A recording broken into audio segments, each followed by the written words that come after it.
Shoot. What's up first? I guess let's start with the proposed practice facility. What could that bring for you? It's a good question. I mean, and I try not to get too far ahead of myself on this deal because it's obviously still probably a ways away. But you know, it's an area that quite frankly we're behind in. I don't know when our practice gym here was built, but it's obviously it's limited in what it's available to do for us. And obviously sharing the space with women is fine if you've got more space. And then obviously with wrestling using GIA a lot, it sometimes makes it complicated. So just at the minimum, whenever it happens, it'll give us a little bit an opportunity to kind of catch up in that area. You never want to get too far behind your competition, and we're always cognizant of that and how it affects recruiting and player development and guys being able to come back and work out here and all those things. So I like that it's on the vision plan. Vision plans are certainly not negative, but they're usually more long term than you as a coach would necessarily want. But it seems that at least the initial part of what's happening now is certainly moving us in the direction that we probably going to be able to be more competitive with. When you, sorry, go ahead. When you look at what Tech's got, the new things that they're doing at OU, do you have ideas of what ideally you would want in there? Yeah, I mean, it's just a matter of how long, right? And if it's 2 years, it's different than if it's 10 years. I mean, who knows? I mean, right? So it just kind of depends on the time frame of the actual construction and what's the latest, greatest for you to be able to say we're now in line with the best out there. So some of it depends just on, it doesn't seem to me that that's on the top of the list, but it seems like it's important. And nor should it be. I mean, football is a big deal here, and it should be. It's obviously the reason all of us are able to do what we do. And I'm very aware of that. Having worked in the SEC, I was even more aware of it then, how that success impacts everything else everybody does around it. But softball needs some upgrading, and obviously wrestling is the success that they've had in our history of our athletic department needs some more attention as well. So I get it. Just so that's why I don't want to get into what I hope for it to be. It's just so far. It could be far enough away where what I can even think of right now may be irrelevant. What's some of the biggest differences? Like how much of a difference would it make to have a facility like that compared to what you have now?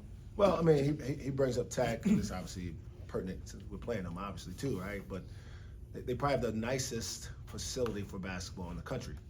And just the technology piece that they've been able to, and a lot of it is the bells and whistles that you can sell to recruits in terms of nutrition and body management and access.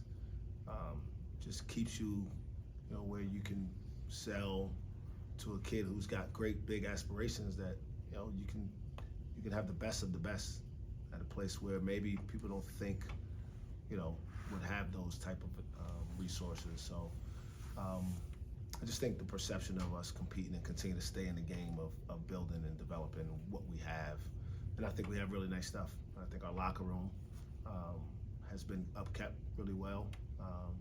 At one point it was the nicest. I think it was kind of a YouTube sensation video type deal. I don't know if it's the nicest anymore. And so you got to be careful that you don't get so comfortable with what you have that you don't always try to look forward to seeing how you can make yourself better. There's obviously a lot of people above you that are in charge of fundraising and all that stuff, but when Chad said that there's no timeline and whoever gets money, they're going to prioritize that. Is that something that you try to get involved with, saying, let's try to get this built, or is it you let everyone else deal with that? No, I mean, I think what's really, really important is that we try to stay focused on having success. And the more successful we are, the more people are going to want to invest in the program or reinvest or become new investors or continue to invest, whatever that looks like. And so that's what my focus is just certainly for this team, but also for the next year or 2 years before this thing is even really moving that direction, is to just try to continue to build a really competitive team and long-term sustainable program. So with that, facing Tech on Saturday, you talked about Musa and Tyreek. Are you going to have those guys available? So Tyreek practiced full-time today, which is very encouraging, especially considering he didn't come back in the game the other day. I was a little concerned about that when I left here Monday night, to be honest. The day off Tuesday was helpful. He had no swelling yesterday, and Musa practiced probably about 50%. The 50% that he was out there, he looked fine. We just didn't push him. So I don't want to commit on him, but I feel good that Tyreek will play. Is Musa kind of the same injury he's dealing with before? No, different. I mean, it's actually the same leg, same area, but something different happened. I don't know if you guys saw it. When he takes the charge late, a guy actually lands on his leg. And so it just hits. It doesn't twist or turn or anything. So I think it was more what they call a bruise. Kind of just got hit on it. And so it's sore, but it's no structural anything. There's no swelling. But as a kid who's been through it twice in a matter of a month, it's probably scary. But again, I was encouraged that he wanted to go back in and then went back in and got a deflection. I wish he had just grabbed the ball there in front of their bench, but in front of our bench. But I think we're going to be okay with him also, but I want to see him practice another day. What's the mindset of the team right now? Where's the mental state considering everything? I mean, I think the guys are, obviously disappointed that we haven't finished games better. The reality is, we need to win a game if we want to get to the tournament, and we probably need to win more than one game. But we can only worry about the one we have Saturday. It's an important one for a lot of reasons. Our game will impact the standings in the league and when we play next week and all that stuff. So we have those conversations about all the possibilities. We know that there are less possibilities now than there were 2 weeks ago. But we do know that we got a really good Tech team on the road on senior day that we didn't play particularly great against. That we'll have to play much better against to have a chance to win on Saturday evening. How different do they look now compared to when you played them? They got a couple of pieces back? Yeah, look really good. I mean, so this one, when they left here, that's when they went on their, they went on their win streak. I mean, they won 4 in a row or something like that maybe. And then they lost 2 pretty close games, maybe 3. I know they lost to TCU Saturday, Kansas, this past Tuesday.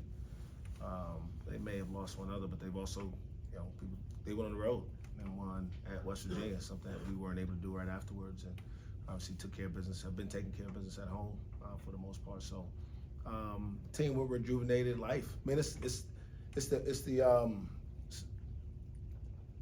I guess the gift and the curse of this conference. It's really hard to navigate. It's hard to get out of a rut.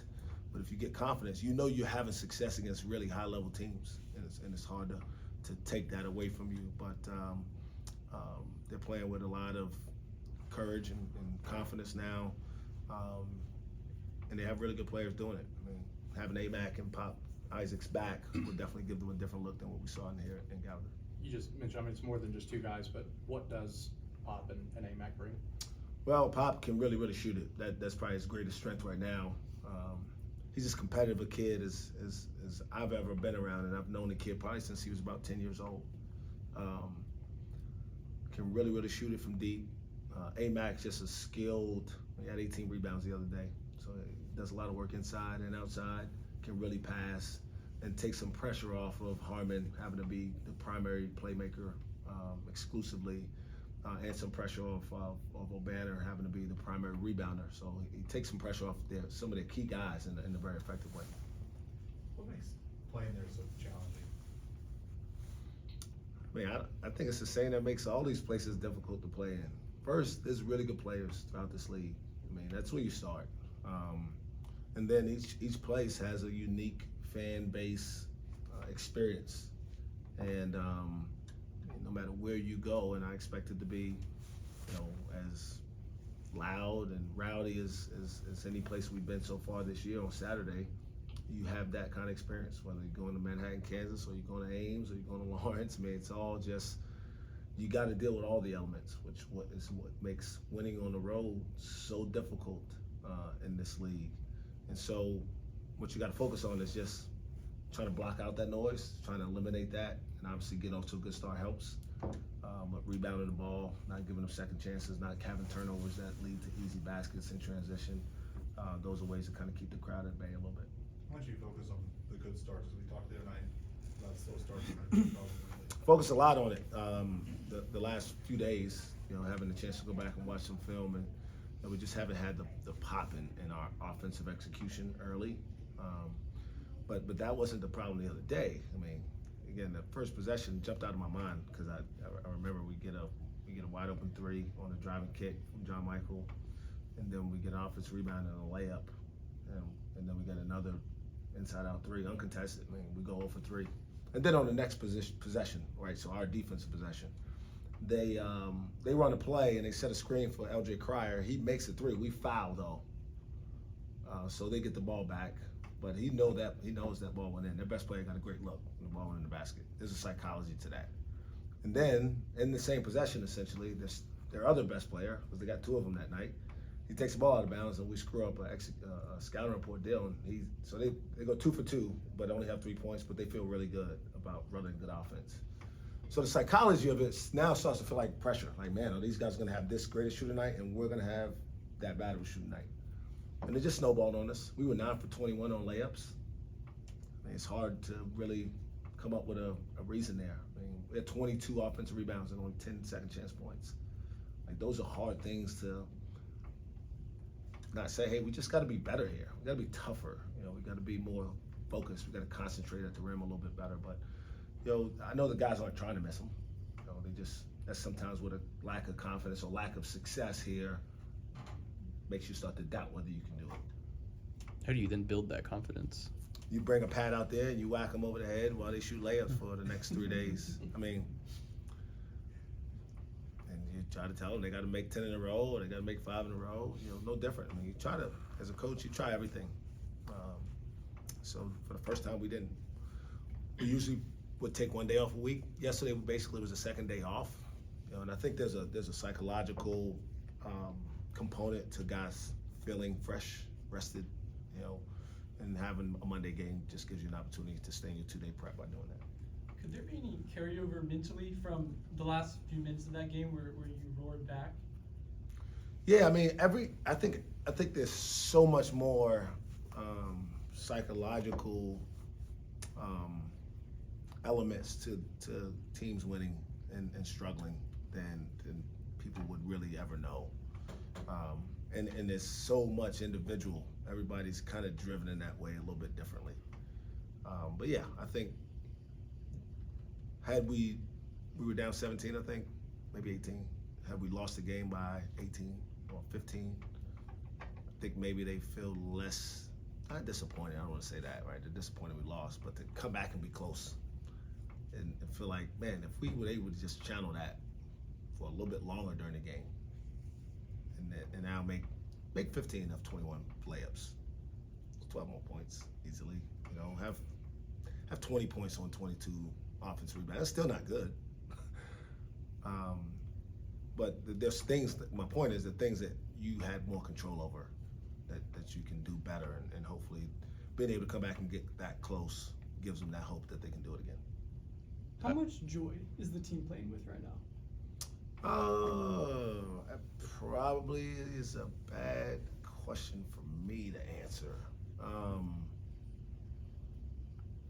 would imagine maybe a little bit different for each guy.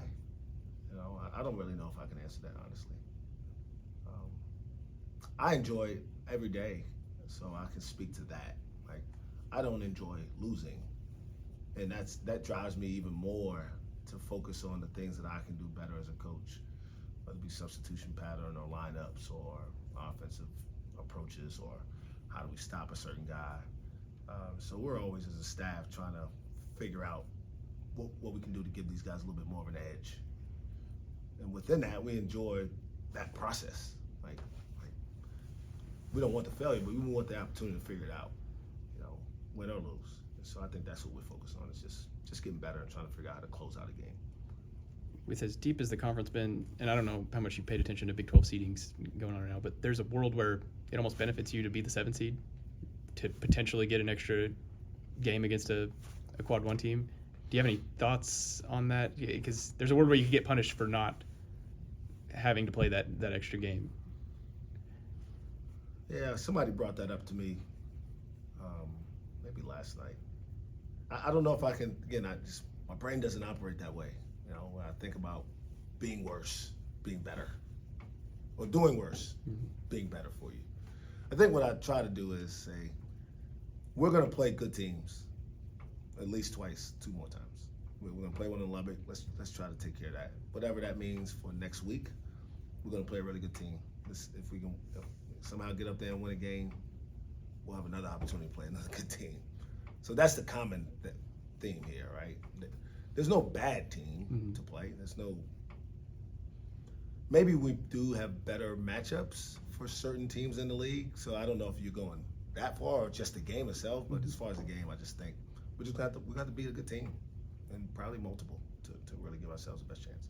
How do you keep them focused on Lubbock and Texas Tech and not looking ahead to, are we a 6 or a 7 or are we going to make the tournament? How do you keep them focused? Well, I'll be honest. I don't know that I have the type of group that knows that.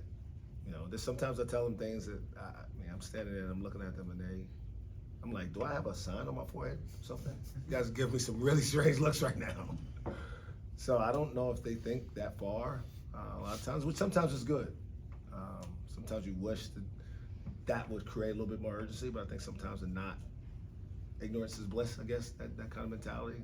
The less you think about it, the less you worry about it, right? So I think today we had a really good practice. I feel really encouraged that they're in a good frame of mind in terms of going up there. We've had success against this team before, albeit they look a little bit different. And, you know, I still take solace in this same team won 5 games in a row in this league. Like, they've done it. And, you know, we went through a hard stretch, but if we can figure out a way to get a 5-game win streak, we won't be talking about any of this. Anything else? What is in the Mike Boynton playlist right now? What's like the 3 songs you're listening to the most? So I haven't really been listening to music that much lately. I don't really know why. Busy guy. Yeah, I've been watching a lot of film. There's always music on in my office when I'm watching film, but I don't hear it, to be honest. It's kind of one of those background things. I could check though. Maybe next week before Big 12, I can give you a better idea. Fair enough. But I will only have about a week of work to tell you. Fair enough.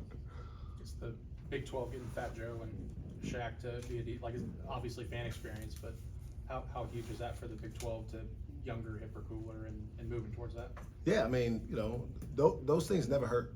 I think the opportunity to appeal to younger folks, kids that we're going to recruit, we look at the league, and maybe if they flip on the game next week and see, you know, Fat Joe, and again, some of these kids may not know who Fat Joe is, to be honest. You know? But to see the league trying to trend in a direction that's more appealing to younger folks is something I definitely think is a positive. Do you have any Shaq stories? So yeah, I mean, not a bad one. I guess Yeah. not really a good one. But after my first year as head coach here, the Final Four was in San Antonio, and I got to play in a celebrity All-Star game. I was the least famous person by far there. In fact, I think even the celebrities were like, "Who's this guy?" But Shaq and Magic were the coaches, and you know, to see Shaquille O'Neal in person, like, it's just like an experience everyone should have. To think that a person could be that fast, and then as me, Shaq's the most dominant basketball player I've ever got to watch live. I'm not saying he's the best ever or anything. I won't get to that debate, but to know what I watched him do and to think he's that big to do it, I don't know how I ever thought I was playing in the NBA. Was he your coach? He was. Any good coaching things you picked up from Shaq? I'm not gonna get into the stories, but it was early on a Saturday morning. Okay. So I'll leave it there.